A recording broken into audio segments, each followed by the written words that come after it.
What is up, everyone? Welcome back to the Murphy Lawn Care channel, all you beautiful people on YouTube. So today's video is one I've had a lot of people reach out and ask me to make, and I think it's a great video because anybody that's new in lawn care or just been in it for a short period of time and starting advancing, you're probably either asking yourself this question or you're about to ask yourself this question.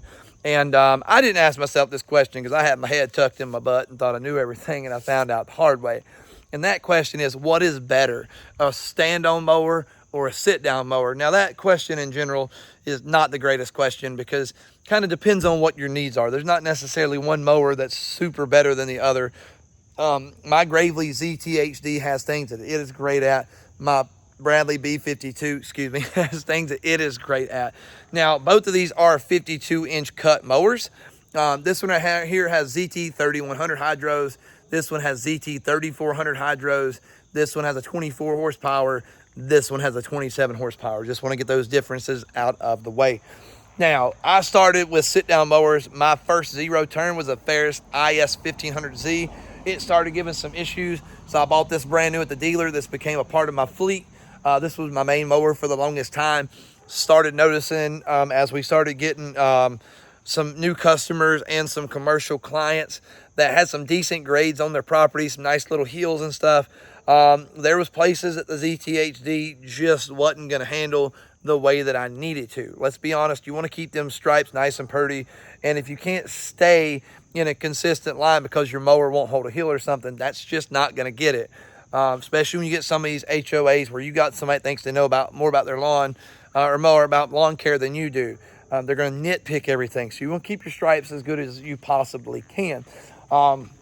That's where this purchase for the B52, and I bought this new at the dealer as well, came in play. I originally wanted this with a Vanguard. It has the commercial turf, but it has been an awesome mower, and I will say that standers can hold a freaking hill, guys.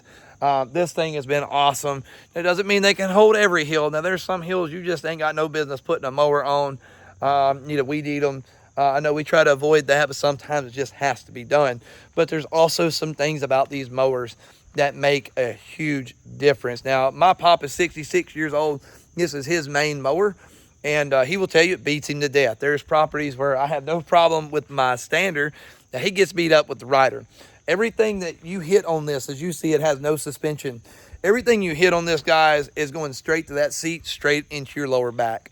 And where on this thing, my B52, have this nice pretty little platform that I get to stand on. And the way that I stand on it is like this right here. So as I'm bouncing, I'm good. I know my Crocs are awesome. I know you love my American flag shorts, and I got my SpongeBob at Dollar Tree. Before anybody gets jealous, just want to let y'all know, I know I'm looking awesome, and I just want to don't want anybody getting jealous, getting in the comments, getting upset. So that's what's going on. But anyway, so I ride like that, and I use my legs as suspension, and that takes a lot of the blow that my back would take if I was on a sit down.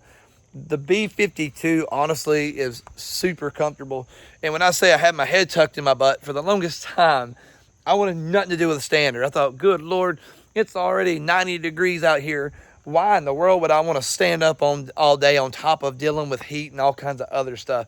I'm going to go ahead and tell you, coming from a rider my first season and a little bit earlier this season to a stand-on mower, I am way more energetic through the day and at the end of the day on this than I ever was on a sit-down. That might not be everybody's situation, but that is my situation. I feel a whole lot better on a sit-down mower throughout the day. I really do. Now, the one thing that I will say as far as safety goes, there has been a time or two that I've put the Gravely in a situation that it had no business being in at all. I was on a customer's property, kind of felt a little sketched out taking this property because how steep the hill or his yard was, but I didn't want to lose the money. So I'm out there on the ZTHD the first time. It did pretty decent. And then the second time we had some heavy dew on the grass. It slid down about 5 feet. I'm holding on for dear life. Can't really do nothing about it. Luckily, about 5 feet later, it caught some traction, but it could have been bad. I mean, it could have. And it was because in order to keep this thing on the property, I had to mow at an uncomfortable angle. To where on that one, I can take it sideways. I can stand nice the way that I want to, and it holds pretty good. But in a situation where this thing goes downhill, and it's just completely out of control, I can jump off the back of it and I'm completely safe. I still might, roll and, maybe get a little scratched up, but that's a whole lot better than having a big piece of equipment like this rolling over you or chasing after you. So that's where I like a stander over a rider. And like, once again, it's way better on your back, guys. There are situations on the sit down where you're going under a tree and, you just got to get hit in the face of the branches. You can kind of lean a little bit. That's about all you can do. I can squat down on this, to where I'm literally missing the tree and still holding on the controls and everything like that. And I'm going to be completely honest with you. This right here is kind of a personal thing. It might be different for everybody. I have got so used to the controls and how this works. This feels like a pair of legs to me when I'm on it, like a mechanical pair of legs. I can literally just zoom around on this. I do perfect K-turns. I actually had to use this yesterday because we're about to send this guy off to service, get some stuff ready for fall. And I couldn't get a K-turn to save my life. I was making a mess. It just wasn't going the way I wanted to. On this guy right here, I can zoom. I mean, freaking zoom. Do a beautiful K-turn. Everything works out freaking awesome. It has been a great machine. I am a diehard stander fan now. I have untucked my head from my butt, and I absolutely love a stander. But it also depends on the properties that you have. Now, I'm just going to give you a little bit of financing on both of these. This guy right here was a little over $6,000. This B52, I think I paid $5,964 for. I'm pretty sure that's what I paid for it down to the penny, but I paid cash. There's no financing and stuff. It'd be a little over $6,000, I think, if you try to finance it. So you're going to be about in the same realm. I would highly recommend a Bradley to anybody at any point in time, anywhere, just about for anything. I'm a diehard Bradley fan. I don't see paying all that extra money for a big expensive mower, especially if you're brand new into this, guys. You don't know if you're going to stick with it. You really don't know what's going to happen. Don't go out here and buy the biggest, baddest machine that you really don't need straight out of the gate. Bradley makes amazing machines. They cut really good. Everything about the Bradley's great.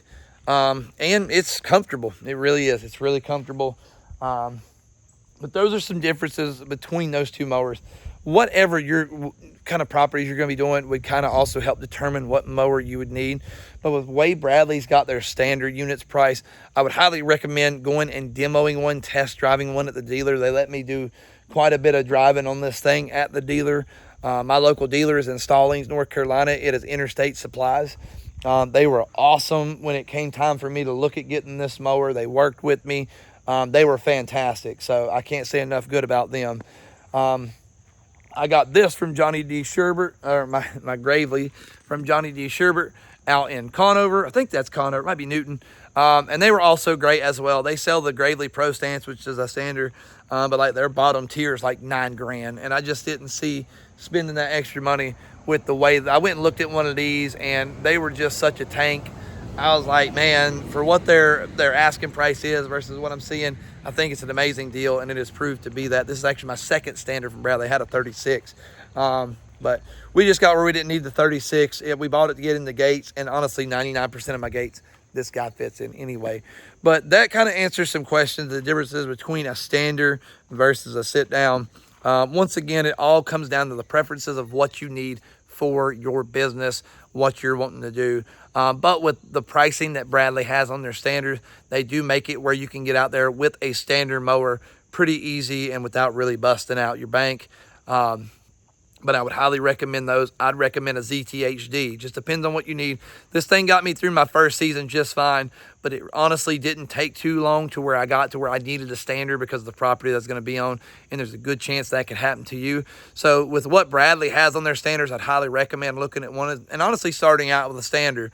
But it doesn't hurt to start with a sit down, just kind of what you can afford. Anyways, guys, this has been the Murphy Lawn Care Channel. I hope this helped you make your decision. Hope this gives you some insight on mowers. Anyways, guys, there's a thumbs up down there. If you would hit that, I would absolutely love you guys forever. Also, there's a big shiny red button down there somewhere. It says subscribe. Don't know where it's at. All I know is all the cool kids are hitting it. And if you want to be cool, you need to hit it too. And we will catch you guys on the next one here on the Murphy Lawn Care Channel.